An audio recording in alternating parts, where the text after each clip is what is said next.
this example looks very well suited for a change of variable, but there is a little surprise in store. So let's start as you probably would already. So we're going to look at the inside. What do we have here? Well, we have a 1 plus 2x, which is inside a square root, which is inside the denominator. Hey, very well hidden, but we can see it. So we're going to let u equal 1 plus 2x.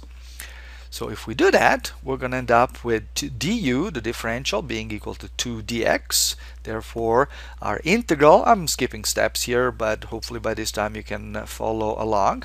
So our integral becomes what?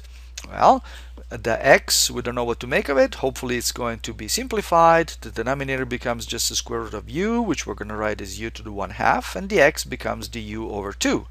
And now we have a problem, because now we have an x that is left over. What are we going to do with it? Remember, if you're trying to integrate something or a function using the method of change of variable, but at a point where both the new and the old variable are still there, you cannot do it. It's not a good idea. We cannot integrate this one. What are we going to do with the x?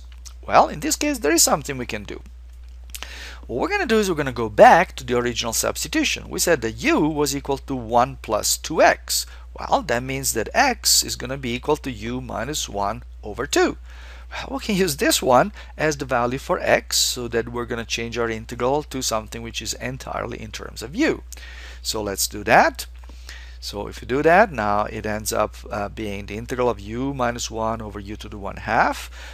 Quotient rule? No, not really. We haven't seen any quotient rules yet, and in fact there is no quotient rule for integrals, but we can split that integral and rewrite it properly as the integral of u to the 1/2 minus u to the minus 1/2. Apply the power rule, and now we're done. Last step that we need to do, and I'm making it a little bit faster, you can check it on your own, is just switch back to the original value for u, and that is our answer.